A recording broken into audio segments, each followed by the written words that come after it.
समय पे भी लोगों घर से मतलब लोग अपने अपने घरों में बैठे हुए थे, लोगों के पास काम नहीं थे। और परमेश्वर का धन्यवाद हो, मेरे पति उस टाइम पे भी डबल ड्यूटी कर रहे थे। परमेश्वर ने उस हाकाल में भी ना भरपूरी दी है, उत्तम उत्तम पदार्थों से तृप्त किया है। परमेश्वर का धन्यवाद हो, प्रभु को महिमा मिले। हालेलुया।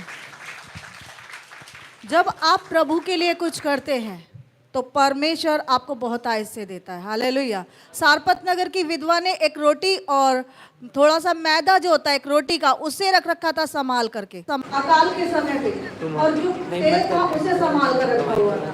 लेकिन परमेश्वर ने अपने दास को वहां भेजा, और जब उसने वो रोटी जो अकाल के समय ने उसको उसके बेटे को तृप्त कर सकती थी, और वो तेल, जब दोनों चीजें थी, तो परमेश्वर ने उसे जब तक अकाला वो काम नहीं हुआ। हालेलुया। वैसे ही हमारी ये जो दो बहनें हैं, इन दोनों बहनों को और बहुत सारी परमेश्वर ने ऐसे ही स्थिर किया है। हालेलुया। अब मैं आपके सामने बुलाऊंगी प्रतिभा को कि प्रभु में जब वो नई थी तो वो जो संसार की जो चीजें होती हैं, मन को भाने वाली जो फैशन और जो ऐसी ऐसी चीजें जो सीधा नर्क की तरफ ले जाती हैं, ऐसी ऐसी जगहों से वो गुजर रही थी और वो सोचती थी कि मैं मर जाऊंगी, लेकिन परमेश्वर ने उससे बचाया और उसके जीवन को बदला। ये हमारे जीवन के बदलने की गवाहियां हैं जो इन्हों को परमेश्वर ने अंदर से चेंज किया। आज वो परमेश्वर के लिए पूरी रीति से समर्पित है। आइए। सबको जय मसीह की। जय मसीह की। जब प्रभु में आप नहीं थे तो आप कैसी कैसी चीज़ों से गुजर रहे थे, कहाँ कहाँ थे आप? उस समय मैं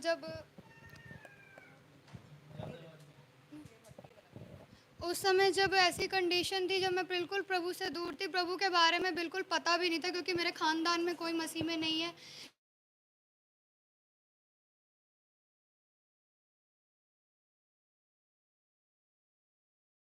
के बिना नशों के ज़िंदगी नहीं है। और उस समय मुझे ये लगता था कि बस मैं पीऊँ और मैं सो जाऊँ, पीऊँ और मैं सो जाऊँ, इस तरीके से। क्योंकि जैसे पूरे तरीके से एडल्ट्री भी, व्यभिचार भी और नशा भी, सिगरेटें, दारू, रम, बियर, हुक्का, कहने में कोई शर्म नहीं है क्योंकि प्रभु ने काम किया है।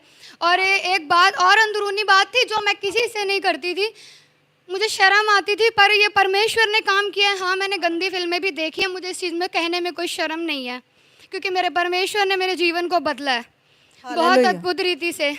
उस समय मेरे को नहीं पता था कि व्यभिचार की स्पिरिट इतनी गंदे तरीके से काम कर रही थी कि नज़रों में इतना गंदापन भर गया था मेरे, कि मतलब पवित्रता क्या होती है उसका तो मुझे और इनके परिवार में किसी को वो बातें नहीं पता थी, और ये बातें मेरे घर में किसी को भी नहीं पता थी।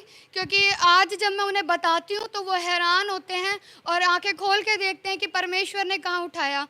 इसी दौरान बीच में बहुत सी चीज़ें मेरे जीवन में हुई, और इसी समय चलते चलते जब प्रभु में आने से पहले मतलब मेरा एंड हो गया था, तो मुझे सुसाइड का भी थॉट मेरे दिमाग के अंदर आया कि ठीक है अब मर जा और ख़त्म हो जाएगा सब कुछ। क्योंकि उससे पहले जो भी मुझसे हालचाल पूछता था, मैंने मरने की बातें कहनी स्टार्ट कर दी थी।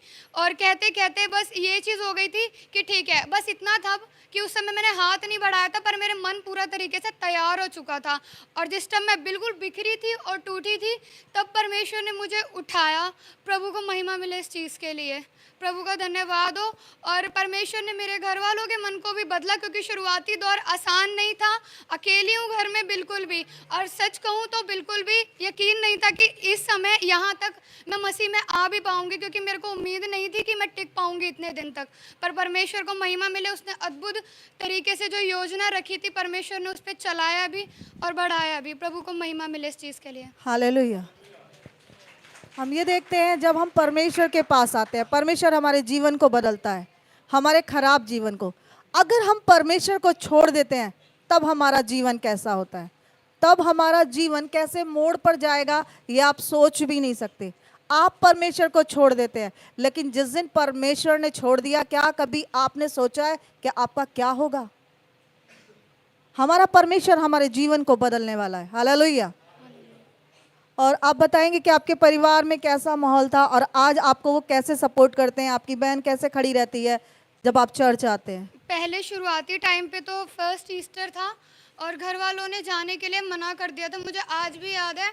उस समय मैं बहुत रोई थी, मुझे जाना है। और उस समय मतलब मैंने मरने की कुछ बात करी थी, तो प्रभु के दास ने उस समय ये बोला था कि ये सब बातें नहीं बोल